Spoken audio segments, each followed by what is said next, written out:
Bueno, hermanos, estamos de regreso en nuestro estudio de Efesios, así que les invito a abrir sus Biblias al capítulo 1 de Efesios, donde continuamos en nuestro estudio. Solamente para recordarles la razón por la cual nos embarcamos en este estudio de esta epístola, fue en varias razones, pero una de ellas fue el hecho de que nuestra iglesia, la mayoría de los que somos parte de la iglesia, que son parte de la iglesia hoy, vinieron básicamente los últimos 4 o 5 años, la mayoría. Somos unos 660 personas que asistimos regularmente entre 2 servicios y más de la mitad son personas que vienen de otras congregaciones, han sido nuevos a nuestra congregación. Vienen de iglesias donde tal vez no han sido enseñados sobre lo que es la iglesia y por esa razón tuve el deseo de abrir o estudiar y examinar lo que Pablo nos enseña en Efesios, que es justamente un tratado sobre la iglesia. Y por esa razón creo que es de beneficio para todos, no solamente para los nuevos, sino para aquellos que hemos estado aquí ya por unos años.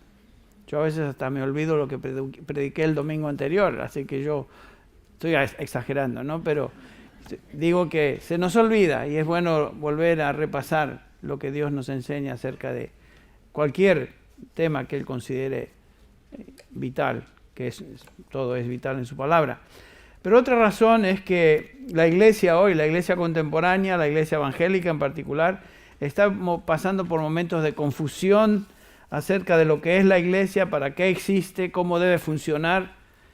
La iglesia, por diferentes razones, la iglesia contemporánea está tratando de satisfacer a los consumidores de religión, ofrecerles algo nuevo, tal vez hacerles sentir bien, proveerles con una música entretenida, etcétera, darles a lo que ellos quieren. Y en lugar de basar su enseñanza y su instrucción a la luz de lo que la palabra de Dios dice, lo hacen por medio de especulaciones, valores culturales contemporáneos, lo que se llama políticamente correcto, se ha infiltrado en la iglesia hoy y se practica en muchísimas congregaciones. Entonces por eso estamos estudiando el libro de Efesios también. Como dije, el libro de Efesios es un tratado teológico sobre o acerca de la iglesia. Y según el Nuevo Testamento nos enseña que la iglesia son los santos. Y como hemos estado estudiando acá en el primer capítulo de Efesios, los santos son los escogidos de Dios antes de la fundación del mundo, versículo 4, ahí lo tienen ustedes. Versículo 7 nos habla de que somos los redimidos, en Él tenemos redención por su sangre, el perdón de nuestros pecados. Y también la iglesia son aquellos que han sido sellados con el Espíritu Santo, versículos 13 y 14 de este capítulo. Y Dios hizo todo esto según el consejo de su voluntad. La Trinidad se involucró en nuestra salvación. El Padre nos escoge, el Hijo nos redime, el Espíritu Santo nos sella, garantizando que nuestra herencia nos espera en gloria. No hay duda de eso. Y por supuesto, el hincapié o el énfasis que Pablo hace en esta epístola y en todos sus escritos es que la obra de salvación es la obra de Dios, solo y exclusivamente la obra de Dios. Nosotros no contribuimos nada para nuestra salvación. Por eso 3 veces notamos esta frase en este capítulo 1, ya lo vimos. Versículo 6, para la alabanza de su gloria, la gloria de su gracia. Versículo 12 culmina con para alabanza de su gloria. Versículo 14 culmina con esta frase, para alabanza de su gloria. Si la obra de salvación es de Él, el único que se lleva la gloria es Él. Ninguno de nosotros podemos llevarnos nada de la gloria que involucra nuestra salvación. La gloria es del Señor. Y Pablo aquí en el capítulo 1 de Efesios comienza a describirnos las grandes bendiciones que tenemos en Cristo Jesús, los recursos espirituales de aquellos que pertenecemos al Señor por virtud de estar en Cristo. Bendito sea Dios, el versículo 3, que nos bendijo con Dios Padre de nuestro Señor Jesucristo, que nos ha bendecido con toda bendición espiritual en los lugares celestiales en Cristo Jesús. Toda bendición espiritual, no algunas, no ciertas, toda bendición espiritual. Y el crecimiento espiritual de un creyente, la madurez cristiana resulta de entender las bendiciones que ya son nuestras en Cristo Jesús. Cuando el Señor nos salvó, en ese momento recibimos todo lo necesario para vivir la vida cristiana y disfrutar todo lo que Dios nos ha dado. Por eso Pablo dice, Él nos ha bendecido con toda bendición espiritual en Cristo Jesús. No hay que agregar algo más. Todo lo necesario para disfrutar nuestra vida cristiana, nuestra relación con Dios, ya se nos ha dado en Cristo Jesús. Hace unos años estaba predicando, creo que esto fue en México, y un joven se me acercó, un joven médico, y me dijo algo así: pastor, quiero hacerle una pregunta en privado, después de la conferencia. Tengo un problema, estoy muy confundido.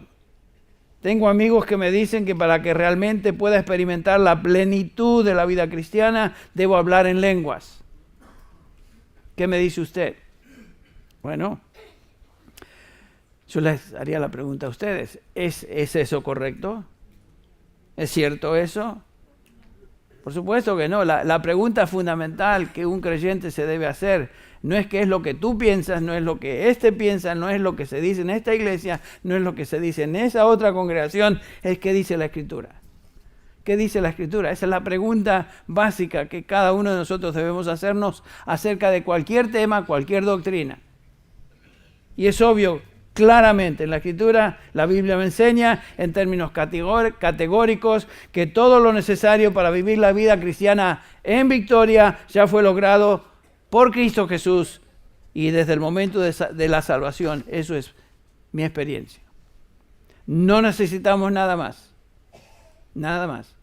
Si alguno le viene a usted y le dice, tú necesitas esto, necesitas lo otro, tú puedes decirle, mira, te voy a contestar con las palabras del apóstol Pedro. 2 de Pedro 1:3. Pues su divino poder nos ha concedido todo cuanto concierne a la vida y a la piedad. ¿Qué quiere decir todo? Todo. Por supuesto, por eso Pablo dice, nos ha concedido toda bendición espiritual en Cristo Jesús. Otra vez Pedro dice, por su poder nos ha concedido todo cuanto concierne a la vida y a la piedad, mediante el verdadero conocimiento de aquel que nos llamó por su gloria y excelencia. Eso es claro. Eso es claro. No hay dudas de lo que Pedro está diciendo ahí. Nos dice que por su divino poder, Dios nos ha dado todas las cosas necesarias para vivir en obediencia a Él. Cuando Dios nos da la salvación, la cual sabemos es un don de Dios, es gratuito, nos da un paquete completo y no hay nada más que agregar. Las últimas palabras de Jesús antes de expirar, ustedes recuerdan, fueron tetelestai. En griego quiere decir consumado es, terminado está. Completo es. La obra de salvación fue completada por Cristo Jesús, por su obra en la cruz, su muerte, su sepultura y obviamente su resurrección, dando evidencias de que el Padre estaba satisfecho con la obra de su Hijo. Terminado es, consumado es. Qué preciosas palabras son esas. Cuando el diablo trata de tentarnos, hacernos dudar, hacernos pensar en esto, lo otro, que no somos buenos, pensemos en lo siguiente. Consumado es. La obra de salvación ha sido completada. No tengo nada que agregar, no tengo nada que quitar. No voy a ser mejor cristiano o más acepto delante de Dios, mejor dicho, porque soy más obediente un día que el otro. No, la obra de salvación está completa. Gracias a Dios por eso. Imagínense que la obra de salvación dependiera en una pizquita de nosotros. Estaríamos mal. Bueno, todo lo necesario entonces para la vida espiritual y la piedad ya fue logrado por Cristo Jesús. Él es suficiente.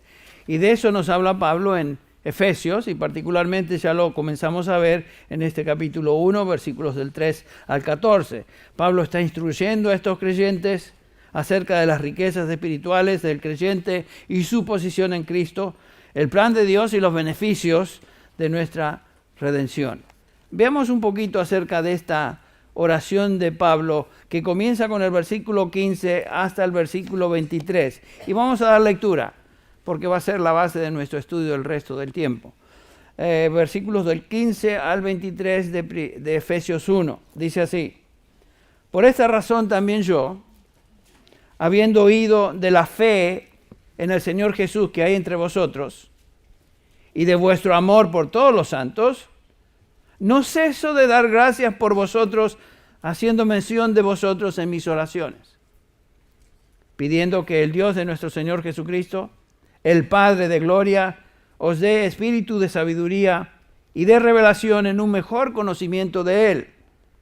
Mi oración es que los ojos de vuestro corazón sean iluminados, para que sepáis cuál es la esperanza de su llamamiento, cuáles son las riquezas de la gloria de su herencia en los santos, y cuál es la extraordinaria grandeza de su poder para con nosotros, los que creemos, conforme a la eficacia de la fuerza de su poder, el cual obró en Cristo cuando le resucitó de entre los muertos y le sentó a su diestra en lugares celestiales, muy por encima de todo principado, autoridad, poder, dominio y de todo nombre que se nombra, no solo en este siglo, sino también en el venidero. Y todo sometió bajo sus pies, y a él lo dio por cabeza sobre todas las cosas, a la iglesia, la cual es su cuerpo, la plenitud de aquel que lo llena todo en todo. Noten lo que ha hecho Pablo hasta el presente. Hasta el momento Pablo ha instruido acerca de tremendas verdades que son nuestras por bendiciones que hemos obtenido, hemos recibido por estar en Cristo Jesús. Y a partir, eso es del versículo 3 al versículo 14. Y a partir del versículo 15, Pablo ahora comienza a orar por estos creyentes, que son obviamente genuinos creyentes, porque Pablo describe dos características de un verdadero cristiano: fe en el Señor Jesucristo y amor por otros cristianos, amor por todos los santos. Eso caracteriza a un verdadero hijo de Dios. Fe en el Señor Jesucristo, el único camino a Dios, porque no hay otro medio por el cual podamos llegar a Dios. Yo soy el camino, la verdad y la vida. No hay otra manera de llegar al Padre sino por mí. Entonces, fe en el Señor Jesucristo y como consecuencia amor por los santos. Características de un verdadero creyente. Y Pablo ora entonces por estos santos que él ya los describe como tal en el versículo 1. Y noten que lo hace el versículo 16 continuamente. No es una oración que él eleva a Dios de vez en cuando, sino que dice: no ceso de orar por vosotros. Aquí Pablo revela el corazón de un pastor. Pablo habla como, y se expresa acá como un verdadero pastor, preocupado por sus ovejas. Estoy orando, no ceso de orar por vosotros.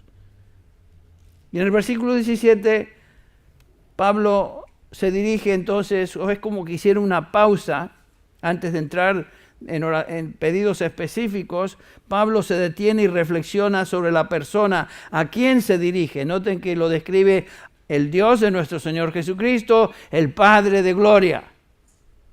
Es como que Pablo hiciera una pausa y antes de comenzar a pedir, piensa, medita en la persona a quien él se está dirigiendo. Padre de gloria, Dios de nuestro Señor Jesucristo. Una actitud reverente, una actitud de temor y temblor delante de aquel que es el poderoso, el todopoderoso. Esta es la oración y la actitud apropiada cuando oramos.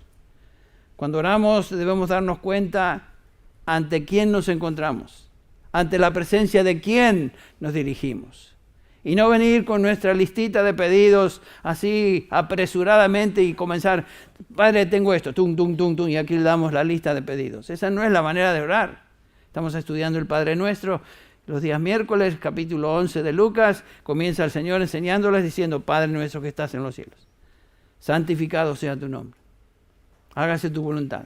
Venga a tu reino. O sea, primero nos enfocamos en quién es la persona a quien nos dirigimos. En el caso nuestro, es nuestro Padre. En el caso de los santos del Antiguo Testamento, ellos se dirigían a Dios, Dios de Abraham, Dios de Isaac, Dios de Jacob, el Dios de los patriarcas. En el caso nuestro, en el nuevo pacto, nos dirigimos a Dios como el Padre de nuestro Señor Jesucristo. Y debemos pensar a quién nos dirigimos cuando venimos a Él en oración. Y ser reverentes. Yo peco de lo mismo. A veces vengo a Dios apurado y empiezo a decir cosas y largo mi torrente de pedidos y palabras que son sonidos, en lugar de ponerme a detenerme primero y pensar, Señor, ¿a quién me estoy dirigiendo? Me dirijo a ti. Es lo que hace Pablo acá. El Dios de nuestro Señor Jesucristo, el Padre de gloria. Y creo que debemos tener esta actitud de reverencia cuando oramos, así como Moisés se quitó las sandalias de sus zapatos, de sus pies, cuando ante la zarza ardiente, que era la presencia de Dios, allá en el capítulo 3 de Éxodo, el Señor le dijo, quítate las sandalias de tus pies, el calzado de tus pies, porque el suelo que estás pisando es suelo ¿qué? Santo. Cuando venimos delante de Dios en oración, estamos ante el santo, santo, santo. Debemos tener cuidado cómo oramos. Y es lo que hace Pablo aquí. Antes de traer pedidos a Dios, que son a favor de los creyentes, toma una pausa para reflexionar en quién es la persona a la cual él se dirige. Bueno, y comienza la oración en los versículos del 17 al 23. Una oración que se compone de dos partes, un pedido general, versículo 17, y luego pedidos particulares, que es iluminación por conocer los elementos de nuestra salvación. Pablo dice en el versículo 17 que él pide espíritu de sabiduría y de revelación en conocer mejor a Dios. Esencialmente es lo que dice el versículo 17. Iluminación, pedir que conocer mejor a Dios. E iluminación, continúa hablando de los ojos espirituales para conocer mejor los elementos de nuestra salvación. Esperanza de nuestro llamamiento, las riquezas de nuestra herencia, el poder disponible a nosotros por medio de Cristo. Versículos del 18 al 20. Pero la idea principal en esta oración que Pablo eleva a favor de los creyentes es que ellos lleguen a conocer más y mejor a Dios. Eso es lo que Pablo pide a favor de los creyentes. Eso es lo que Dios desea de nosotros. Que le conozcamos, que tú y yo, que somos sus hijos, le conozcamos más y mejor cada día, cada semana, cada mes, cada año. Que crezcamos en el conocimiento de Dios. Que es lo que Jeremías expresa, mejor dicho, Dios a través del profeta Jeremías. Jeremías 9, 23 y 24, Dios dice, así dice el Señor, no se gloríe el sabio de su sabiduría, ni se gloríe el poderoso de su poder, ni el rico se gloríe de su riqueza, mas el que se gloríe, gloríese en esto, o de esto, de que me entiende y me conoce. Eso es lo que Dios desea de nosotros, que le conozcamos mejor. La pregunta es, ¿cómo es que le conocemos mejor? La única manera de conocer a Dios más y mejor es por medio de la oración y la meditación de su palabra o en su palabra. Estaba hablando con un joven después del primer servicio que me comunicaba, me expresaba su lucha espiritual, su sequía espiritual, y básicamente me di cuenta que la conversación, que su sequía espiritual, su sentido de estar lejos de Dios, no es porque no es hijo de Dios, sino porque ha dejado su tiempo a solas con Dios a un lado. No está orando lo suficiente, ni está meditando en su palabra lo suficiente. Y claro, cuando nos sentimos a gran distancia de Dios, haz la pregunta, ¿quién es el que se distanció? ¿Dónde comenzó esto? Comienza casi inevitablemente con una falta de cultivo espiritual en nuestra relación con Dios por medio de la oración, por medio del estudio, la meditación de su palabra. Ahí comienzan los males nuestros. Nuestro desliz siempre comienza ahí cuando nos alejamos de esa intimidad, esa relación íntima con Dios por medio de la oración y la examinación, el estudio, meditación de su palabra. Ahora noten que esto es lo que Pablo hace. ora a favor de estos hijos de Dios después de haberles enseñado la palabra de Dios. Siempre van juntos. Pide que Dios les dé iluminación por medio de su espíritu, sabiduría, entendimiento de la verdad revelada. Eso es lo que está haciendo Pablo. Y eso es lo que hace un pastor. Eso es lo que debemos hacer cada uno de nosotros. Pedir, Señor, ayúdame a entender tu palabra. Bueno, veamos específicamente los elementos que Pablo aquí subraya en esta petición. Comenzando con el versículo 18. Y dice así el apóstol. Acá Pablo nos enseña acerca de la grandeza de esta salvación. El primer elemento, la grandeza de esta salvación. Dice el versículo 18, mi oración es que los ojos de vuestro corazón sean iluminados para que sepáis cuál es la esperanza de su llamamiento, cuáles son las riquezas de la gloria de su herencia en los santos. Versículo 18. Y noten que lo primero que Pablo hace es pedir por iluminación espiritual. Que los ojos de vuestro corazón, los ojos de vuestro entendimiento, dice Reina Valera. Es la traducción, entendimiento, corazón, es la traducción de una palabra en griego que es cardías, y obviamente cardías es corazón. De ahí sacamos nuestro término cardíaco, o cardíaco, como usted le quiera pronunciar. Pero la palabra en griego en esta oración es cardías, es el corazón. Y Pablo está pidiendo que Dios abra el entendimiento, que abra los ojos del corazón.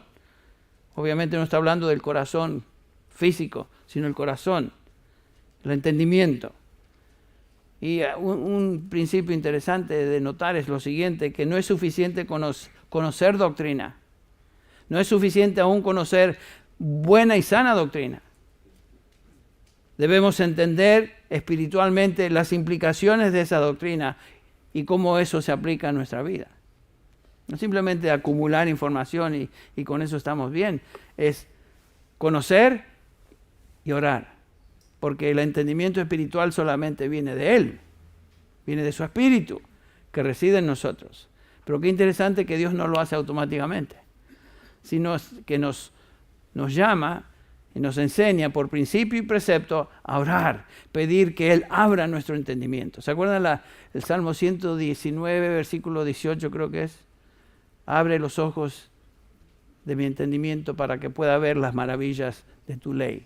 El salmista expresa en el versículo 18, Salmo 119, un lindo salmo para memorizar. Son 175 versículos. Bueno. O sea, el entendimiento espiritual viene como resultado de la obra del Espíritu en nuestra mente y corazón. Ahora, para nosotros hoy, cuando hablamos de corazón, nos referimos a las emociones. Alguien puede decir, ¿sabes qué? Te amo de corazón, ¿ok? Se refiere a los sentimientos que él siente o tiene para con esa persona. El día de San Valentín, que muchos, celebran. Yo no mucho, de vez en cuando me acuerdo. Pero como no es próximo, así que no tengo problemas todavía. Yo ni me acuerdo cuándo es, ¿febrero? Mejor que me acuerde. Bueno, el punto es que si hay un símbolo del día de San Valentín es que el corazón. Porque inmediatamente la gente identifica corazón con sentimientos. Bueno, eso no es lo que Pablo está haciendo acá cuando dice, oro para que los ojos de vuestro corazón sean iluminados. No está diciendo eso Pablo. Para un hebreo y aún para los griegos de la época, el corazón no era el centro de emociones, sino el centro de entendimiento, la sede de sus pensamientos. Un hebreo no asociaba sus sentimientos con el corazón, sino con sus entrañas. Interesante. Y se usaba la palabra en griego explankna para describir las entrañas, los órganos alrededor del estómago. Interesante que ellos consideraban eso como el centro de sentimientos.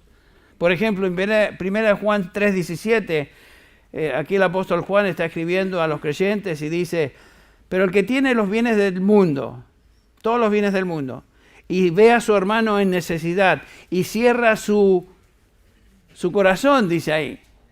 Bueno, cierra sus entrañas, literalmente, dice en griego. Porque para ellos los sentimientos se radicaban en esta zona del estómago y todos los órganos alrededor. Para nosotros no es así hoy. Pero el que tiene todos los bienes y cierra sus sentimientos, esa es la idea, ¿cómo puede morar el amor de Dios en él? ¿Ven? Los traductores colocan aquí la palabra corazón porque en castellano no tiene sentido decir cerrar las entrañas. Hoy en día no usamos eso de esa manera. Pero para la mente hebrea el corazón era el centro del intelecto. De la abundancia del corazón, dijo Jesús, que habla la boca. O sea, de lo que está en tu mente es lo que domina tu boca. Es interesante pensar qué hablaste estos días. ¿Qué es lo que ha consumido tus palabras, tus bocas, todo eso viene de lo que tú piensas, de lo que yo pienso. Y de la abundancia de lo que hablamos, viene de lo que aquí está radicado. Así que pensemos, es un buen ejercicio de qué es lo que estoy hablando, qué es lo que consume mi boca, qué es lo que más hablo. Eso le da una temperatura de dónde está tu corazón. Bueno, no está en mis notas, pero no importa, ahí va. De regreso a Efesios 1:18. Entonces lo que Pablo está pidiendo que abra el entendimiento de su corazón es que Dios les dé la capacidad de pensar correctamente. Eso es lo que dice. Dios no está apelando a las emociones. Pablo no está apelando a las emociones de estos creyentes, sino a la mente y a la voluntad de estos creyentes. Esto es muy importante. La doctrina bíblica está diseñada para apelar primero a nuestra mente y en nuestro entendimiento, y del entendimiento correcto fluyen las emociones correctas. La Biblia nunca, el Nuevo Testamento jamás apela a nuestras emociones. No somos llamados a sentir la verdad, somos llamados a creer la verdad. Dos cosas distintas.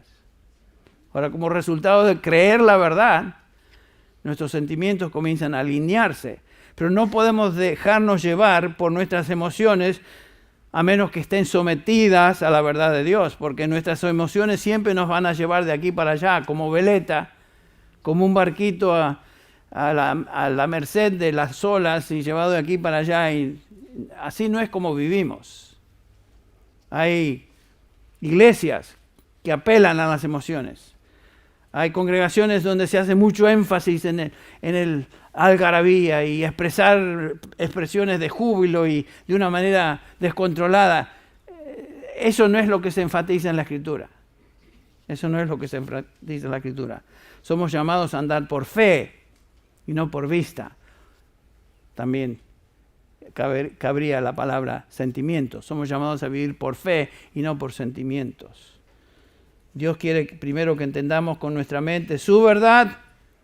Al fin y al cabo, Dios ha revelado su verdad no en un libro de autorreflexión, sino en este libro, que es la palabra de Dios. Bueno, el Señor Jesús orando por la santificación de los suyos, ¿se acuerdan? Dicen Juan 17:17, santifícalos en tu verdad. No dice santifícalos dándole alguna experiencia emocional de algarabía y X, como se ve y se observa en algunos contextos evangélicos, sino tu verdad. Y después agrega tu palabra. Es verdad. No hay santificación en la vida del creyente fuera de la verdad revelada. Entonces Pablo está primero orando que Dios ilumine la mente y el entendimiento de estos creyentes. El Espíritu Santo lleva a cabo su obra en la mente del creyente para que él entienda la palabra y así pueda relacionar la verdad de Dios a la vida práctica. Es lo que hacemos cuando predicamos y enseñamos. Apelamos al entendimiento, dependiendo en la obra del Espíritu Santo para que Él lleve a cabo esa obra de convencimiento, de dar conocimiento, entendimiento de pecado, entendimiento de cambio, entendimiento de lo que sea. Es la obra del Espíritu Santo que lleva a cabo eso, no el predicador. Una preciosa ilustración de esto la tenemos, por ejemplo, en Lucas 24. Ustedes recuerdan allá cuando dos de los discípulos del Señor van en camino a Emaús, y el Señor se les aparece después de su resurrección, Él se une a ellos, camina con ellos. Es muy simpática esta narrativa, a mí me encanta leerla y me encanta ver el hecho de que están con el Señor, conversan con Él, pero no lo reconocen hasta que algo sucede. Y ese algo lo tenemos aquí en el versículo 31, Lucas 24, 31. Entonces, cuando el Señor les habla, finalmente fueron abiertos sus ojos y le reconocieron. ¿Que estaban cerrados sus ojos? No, está hablando de los ojos de su mente, de su corazón. No se daban cuenta. Y dice, y le reconocieron, pero él desapareció de la presencia de ellos. Y después el comentario del versículo 32, qué interesante. Y se dijeron el uno al otro, ¿no ardía nuestro corazón dentro de nosotros mientras nos hablaba en el camino, cuando nos abría las Escrituras? Esa fue la obra del Señor. Abrir las Escrituras. Eso es la obra del Señor en nuestra mente, en nuestro corazón. Abre las Escrituras. Tenían la información, ahí estaba, sus mentes y voluntades estaban conmovidas, pero sus ojos finalmente fueron abiertos para entender el significado de lo que Él estaba enseñando. Eso es lo que el Espíritu Santo hace en nosotros. Hoy, toma la información de la palabra, la hace arder en nuestras mentes, abriendo las Escrituras para que entendamos las Escrituras. Este es el testimonio de muchos de ustedes que han venido de otros lugares donde no estaban siendo instruidos. Eran hijos de Dios, pertenecían al Señor como pertenecen al Señor hoy, pero no se les enseñaba la palabra y tenían sed de la palabra. Y cuando llegan a un lugar, ya sea este u otro contexto donde se les enseña la palabra, ¿qué pasa? Arde el corazón. Y el Hijo de Dios reacciona y entiende. Y se da cuenta, esto es verdad, esto es verdad. ¿Por qué? Porque el Espíritu de verdad está en un creyente. El Espíritu Santo reside en el creyente. Y cuando el creyente es expuesto a la verdad de Dios, el Espíritu Santo que reside en él le mueve a decir, wow, esto sí es verdad, esto es del Señor, arde mi corazón y lo acepto, lo entiendo. Los ojos del corazón entonces son abiertos. Y por supuesto Pablo continúa diciendo en el versículo 18 que los ojos del corazón, de la mente sean alumbrados para entender las riquezas de la gloria de su herencia en los santos. Y Pablo aquí está hablando de riquezas en gloria que son nuestras y no hay palabras para describirlas. Las tremendas riquezas de su gloria. Estas son las riquezas de su plan y propósito que comenzó cuando ya Pablo nos dijo, fuimos escogidos antes de la fundación del mundo, cuando fuimos predestinados para adopción, cuando fuimos redimidos, finalmente entramos en el gozo de la gloria de Cristo Jesús cuando le veamos cara a cara, cuando Él venga por su iglesia, lo veremos en un instante, en un ratito. Pero esta es la esperanza de nuestro llamamiento. Fuimos llamados eficazmente para ese futuro glorioso, cuando finalmente seremos conformes o conformados a la imagen de su Hijo Jesucristo. Por eso Pablo puede decir a los que de antemano conoció, a estos también predestinó para que sean conformes a la imagen de su Hijo. A los que predestinó, estos también, ¿se acuerdan? Llamó. A los que llamó, estos también justificó, declaró justos. Y a los que justificó, a estos también glorificó. O sea, el plan de Dios llega a su plan feliz, a su término feliz, porque depende de Él. Él es el que hizo todo. Desde antes de la fundación del mundo, Él es el que hizo todo cuando nos llamó, es el que hace todo hoy y es el que hará todo cuando estemos con Cristo en gloria. Depende de Él.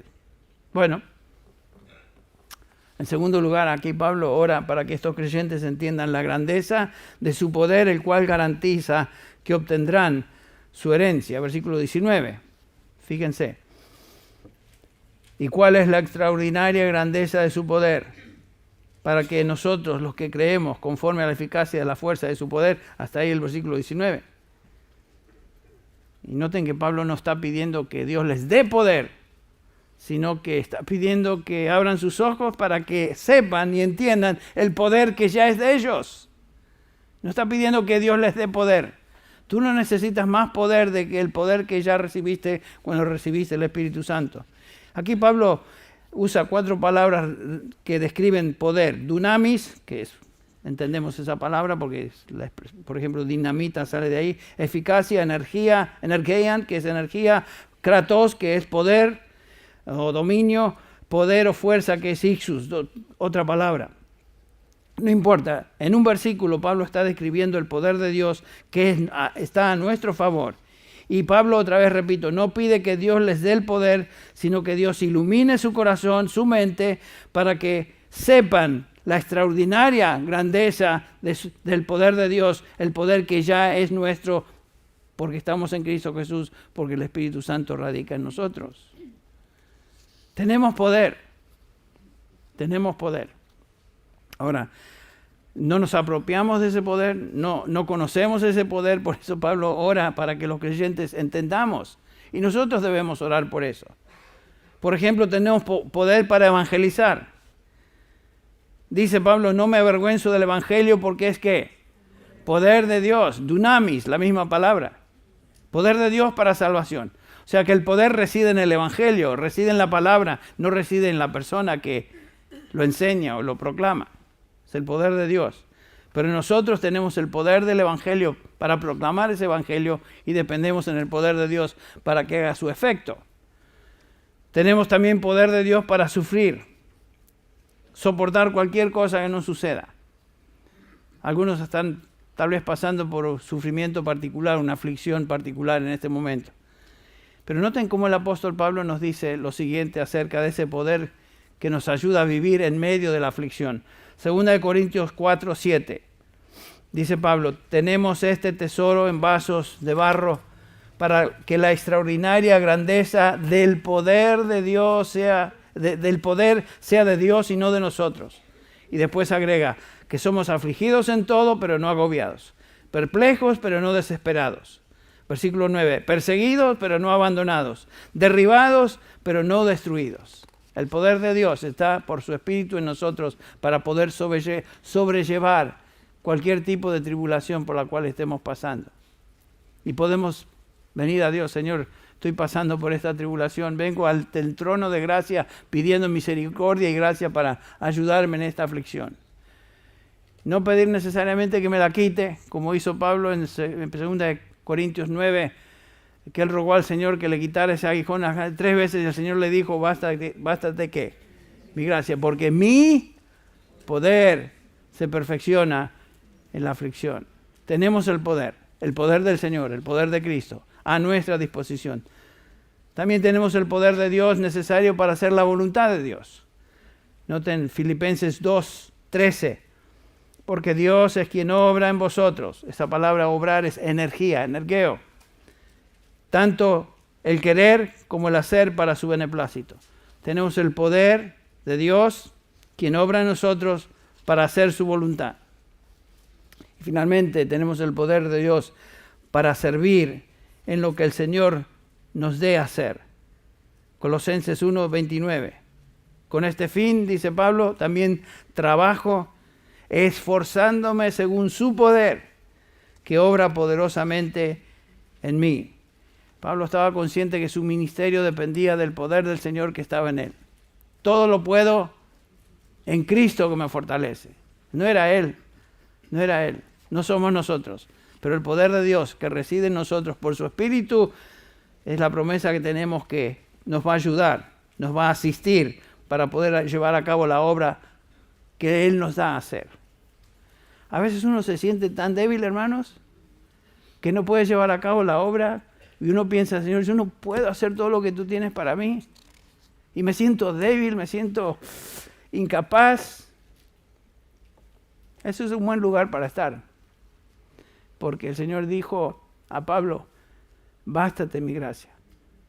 Mi poder se perfecciona cuando estás así.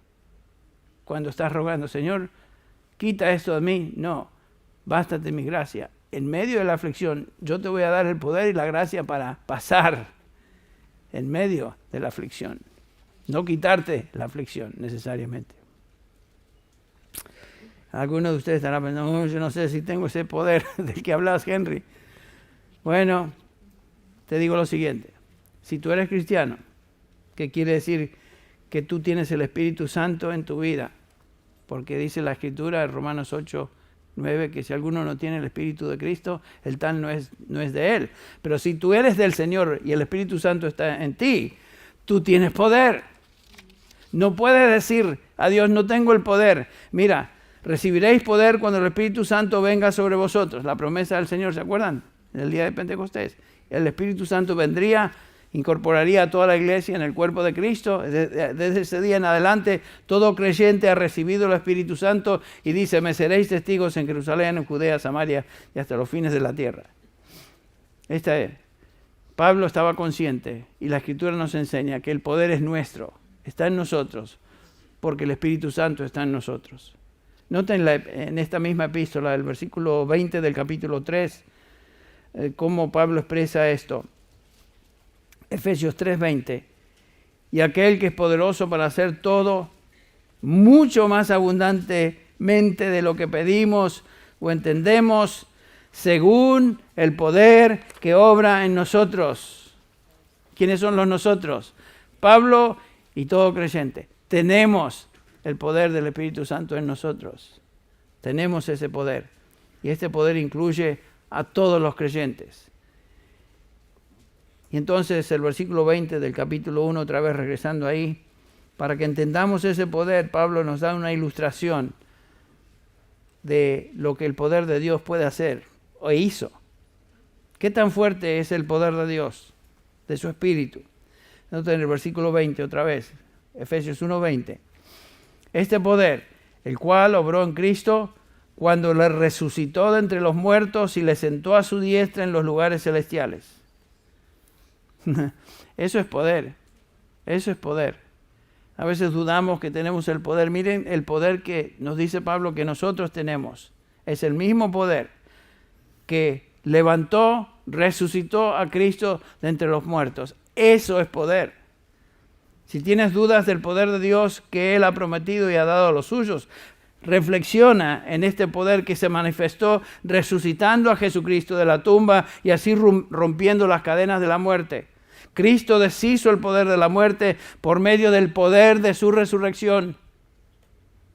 El poder que le resucitó, el poder que le elevó a su lugar de exaltación en los cielos a la diestra de Dios, es el mismo poder que nosotros tenemos hoy, que hará lo mismo con nosotros. Porque yo vivo, vosotros también viviréis, dijo el Señor. Entonces Pablo ora para que estos creyentes entiendan la grandeza del plan de Dios en la salvación, entiendan la grandeza del poder de Dios que garantiza que ese plan llegará a feliz término. Y ahora Pablo concluye pidiendo esta petición, que ellos entiendan la grandeza de la persona de Jesucristo. Versículos 21 al 23, los leemos otra vez. Se sentó en los lugares celestiales, versículo 20, y el versículo 21, muy por encima de todo principado, autoridad, poder, dominio y todo nombre que se nombra, no solo en este siglo, sino también en el venidero, y todo lo sometió bajo sus pies. Y a Él le dio por cabeza sobre todas las cosas a la iglesia, la cual es su cuerpo, la plenitud de aquel que lo llena todo en todo. Pablo pasa de la resurrección y exaltación de Cristo a la diestra del Padre, en el versículo 20, la majestad de Cristo, la exaltación de Cristo. Ahora Pablo se enfatiza en la majestad de Cristo y está pidiendo que estos creyentes entiendan la grandeza de la persona del Señor Jesucristo y su poder. Su poder es igualado por su majestad. Él es el Señor de señores. Él es el Rey de reyes.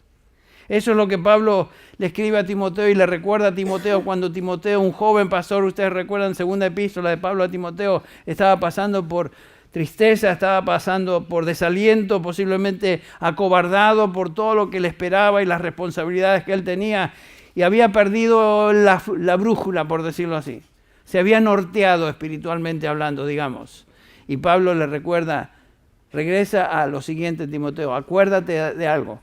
Capítulo 2, versículo 8, Pablo le dice, mira Timoteo, sé que estás triste, sé que estás abrumado, sé que te sientes débil, sé que te sientes acobardado por la responsabilidad pastoral que ha caído sobre ti. Timoteo, recuerda esto, acuérdate de Jesucristo, resucitado entre los muertos, descendiente de David, conforme a mi evangelio. Timoteo, recuerda quién es el que vive en ti. Él es aquel que resucitó. Él es quien Dios resucitó. Y Él es Dios. Él es el Señor exaltado. Y Él es el que está a la diestra del Padre hoy, intercediendo por ti, Timoteo, y por cada uno de nosotros, lo sabemos. Y Pablo pide que estos creyentes comprendan la grandeza de la majestad del Señor Jesucristo en su lugar de exaltación hoy. La grandeza absoluta de Cristo y su autoridad absoluta sobre todo. ¿Sobre qué poderes? Pablo usa la palabra principados, autoridades. El apóstol dice que Jesucristo está por encima de todos los principados, buenos y malos, primeros y segundos, ángeles de Dios y ángeles caídos. Él está sobre toda autoridad en esta tierra y en el orden espiritual. Él es Rey de reyes, Señor de señores. El punto de esto es que el poder de Cristo a favor del creyente no puede ser derrotado por algún otro poder, ya que sobrepasa todas las huestes de Satanás, quien quisiera obviamente destruirnos. De eso estaremos hablando cuando lleguemos al capítulo 6, pero solamente busquen ahí un segundo. El capítulo 6, versículo 12 nos habla de esta lucha que tenemos como creyentes. Pablo nos dice que nuestra lucha, versículo 12 del capítulo 6, nuestra lucha no es contra sangre ni carne, sino contra principados, contra potestades, contra poderes de este mundo de tinieblas, contra huestes espirituales de maldad en las regiones celestiales. Nuestros enemigos son formidables, comenzando con el diablo y todas sus huestes. Sin embargo, Cristo, en su muerte y su resurrección, derrotó para siempre el poder de las huestes del infierno, quienes constantemente tratan de destruir la obra de Dios en sus santos. Pero no podrá lograrlo. No podrá lograrlo. Debemos resistir, y estaremos hablando de eso. ¿Cómo resistimos? Someteos pues a Dios. Santiago 4:7. Resistid al diablo y huirá de vosotros. Nos sometemos a Dios en su palabra, en su verdad, en su revelación. Obedecemos su palabra y, como el Señor dijo al diablo en 2 ocasiones registradas en el Nuevo Testamento, el diablo lo tentó y las palabras del Señor Jesucristo fueron las siguientes: escrito está, escrito está, escrito está. Y finalmente el diablo tuvo que huir de su presencia. El diablo, nos dice Santiago 1, huirá de nuestra presencia si nos sometemos a Dios y resistimos al diablo, firmes en nuestra posición como lo que somos hijos de Dios en Cristo y resistiendo con su palabra, que es la espada de la fe, la espada que nosotros tenemos, el arma que nosotros tenemos como creyentes. Pero el punto es que Dios está por encima de todos, todo está bajo sus pies, Cristo es supremo en esta época, en este siglo, dice Pablo, y en el siglo venidero. Nuestro enfoque debe ser en la majestad y el poder y la grandeza de aquel quien reina sobre todos. Obviamente en Filipenses 2, el apóstol Pablo ya nos recordó de la majestad y la exaltación de Cristo. En el versículo 9 dice Filipenses 2, por lo cual Dios también le exaltó hasta lo sumo y le confirió el nombre que es sobre todo nombre, para que al nombre de Jesús se doble toda rodilla de los que están en el cielo y en la tierra y debajo de la tierra, y toda lengua confiese que Jesucristo es el Señor, para la gloria de Dios Padre. Él está sobre todo y sobre todos. No hay poder mayor que el de nuestro Señor. Estamos en Él, Él es por nosotros. Él está por nosotros. Si Dios es por nosotros, ¿quién contra nosotros? Y si Cristo está abogando a nuestro favor, no hay posibilidad de pérdida, derrota o condenación. Versículos 22 del capítulo 1, otra vez regresamos, Efesios 1, 22 y 23, nos dice que Jesucristo fue dado como cabeza a la iglesia, el cual es su cuerpo, la plenitud de aquel que lo llena todo en todo. Cristo no solo es la cabeza de la iglesia, sino también su plenitud. Esto es muy significativo. Cristo está completamente sobre nosotros y completamente en nosotros, los creyentes, la iglesia. Así como la cabeza debe tener un cuerpo para manifestar la gloria de esa cabeza, así también Cristo debe tener a su iglesia para manifestar su gloria. En la sabiduría infinita de Dios, Cristo es la plenitud de la iglesia y la iglesia como cuerpo es la plenitud de Cristo. En un sentido real y bíblico. La iglesia es la plenitud de aquel que lo llena todo y en todo. Cristo es incompleto hasta que su iglesia esté ante su presencia cuando Él se manifieste en esa perfección de gloria futura. Qué interesante. No, el cuerpo de Cristo todavía no está completo. La cabeza está en los cielos, pero el cuerpo todavía está acá.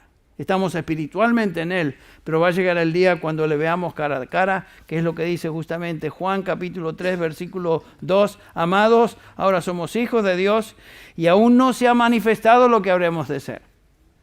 Pero sabemos que cuando Él se manifieste, eso es futuro, cuando Él venga por los suyos en gloria, seremos semejantes a Él porque le veremos tal como Él es. Jesucristo ha escogido a sus santos para que ellos desplieguen su incomparable grandeza y majestad, y eso será finalmente manifestado cuando lleguemos a gloria, no hasta entonces. Un comentario, lo leí en uno de los comentarios que usé para preparar este mensaje. Juan Calvino dice lo siguiente, comentando acerca de este pasaje. Este es el honor más alto de la iglesia, que hasta que Él esté unido a nosotros, el Hijo de Dios se considera a sí mismo en alguna medida incompleto. Qué consolaciones para nosotros, dice Calvino, es aprender que no sino hasta que estemos en su presencia, cuando Él posea todas sus partes y no desea ser considerado completo, hasta entonces. La iglesia del Señor Jesucristo será completa y final cuando estemos delante de su presencia en gloria. Este es el punto principal de esta gran oración de Pablo, en los versículos del 15 al 23. Que podamos entender cuán segura es nuestra posición en Cristo, qué inmutable es nuestra esperanza de herencia eterna, y el poder de glorificación es invencible y en estos momentos está operando en nosotros para traernos finalmente a gloria. Gracias a Dios por eso. El plan que Él diseñó se está llevando a cabo y culminará con la plenitud de la iglesia de Cristo, con Cristo, tanto la cabeza como el cuerpo unidos finalmente en gloria para siempre jamás. Esa es nuestra esperanza. Algún día seremos como Él, porque le veremos tal como Él es. Vamos a orar para terminar. Padre, te damos gracias en esta mañana por este pasaje del apóstol Pablo en cuanto a la iglesia. Y Señor, su oración pastoral a favor de estos creyentes, pidiendo que tú, oh Padre, por medio de tu Espíritu, des iluminación, clarifiques, abras los ojos del entendimiento de cada uno de nosotros, Padre, es lo que pedimos. Gracias, Señor, por este Espíritu Santo, tu Espíritu Santo que está en nosotros, que nos dio vida eterna, nos hizo nuevas criaturas, reside en nosotros. Padre, ayúdanos a entender las verdades de tu palabra y las implicaciones de esa verdad en nuestra vida diaria. Gracias, Padre, porque podemos hacerlo y rogar que eso se cumpla en nuestra vida también. En el nombre de Jesús. Amén.